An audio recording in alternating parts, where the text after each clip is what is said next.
Okay, so in the last video there was just one tiny little thing that went a bit wrong, and the amendment to that is to make the color work. There's a bit of a type error here, a syntax error. Put the semicolon outside of the bracket, and by simply removing that semicolon and putting it in the right place, you'll notice on the screen already that the color is therefore implemented. This is a good example as to why you should always space your CSS out on separate lines for error checking purposes and just making it a little bit more human readable. So if I go color now, white, pick that up, and then I might just put a little bit of padding in on top 3 pixels maybe,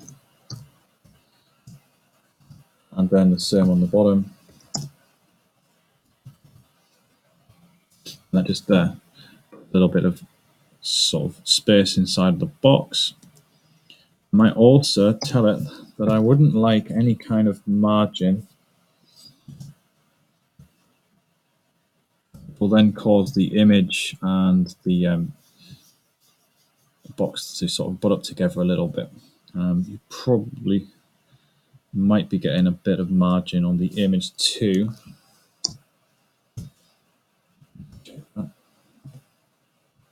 No, that must just be on the image itself, the white space. Okay, that's not doing any harm there. And the browser. So this is what it currently looks like. Trying to look a little bit more like something you might see in a real website. Obviously, there's no header image there or anything like that at the moment. The next thing I'd want to do is to make these items fit alongside each other inside of a box. Rather than catalog items, these look kind of like blog sections, I guess, with the full width banner type image. And to make it look a little bit more like a catalog, you would have the sections kind of going alongside each other. So what I'm going to do is I'm going to tell the container, if you remember, I created an article with the ID of container first before the sections which are contained within it, that I would like it to display as flex. And let's have a look at what that does immediately. You'll notice that it's kind of stacked them side by side. There's no set,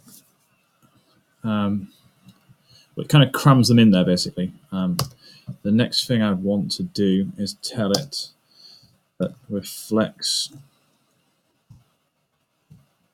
flow, I would like it to, sorry, not flex row, flex wrap. I would like it to wrap. I'll then need to tell item to have a specific width. So I'll say 33%, which would roughly make it a third. In the browser, you'll see them side by side, and immediately they start to look a little bit more like catalog items. We could take that down a percentage, I suppose, and see what looks like a 32.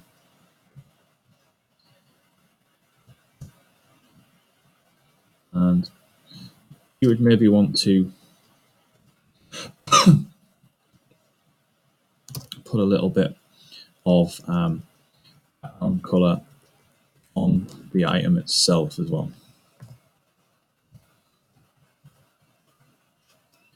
Something that perhaps contrasts that red a little bit.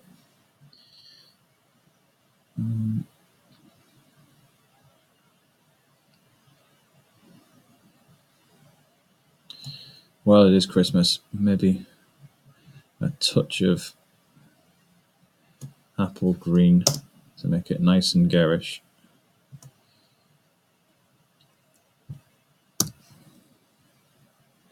Oh, it didn't like that.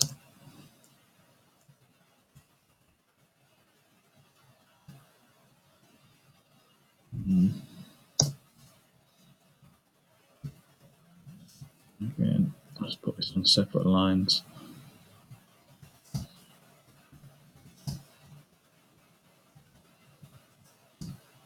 Okay.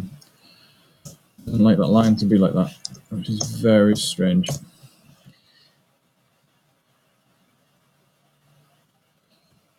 It's a bit of a syntax error somewhere. It's not liking. But for now, I'll just take that background color attribute and put it to item.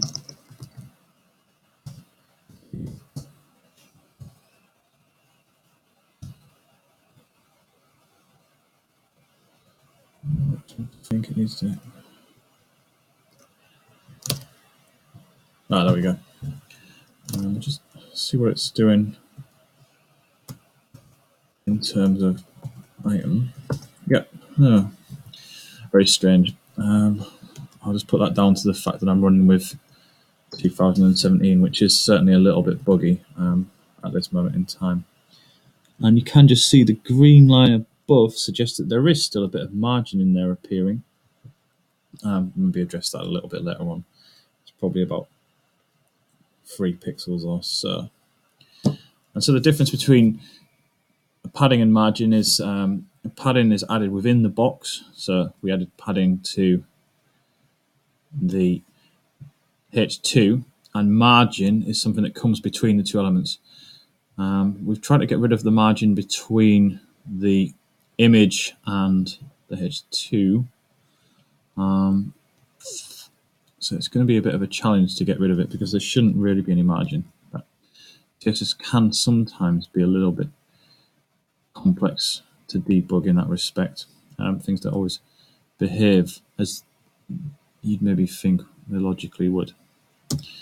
Okay, so we'll leave that video there and come back in a little bit.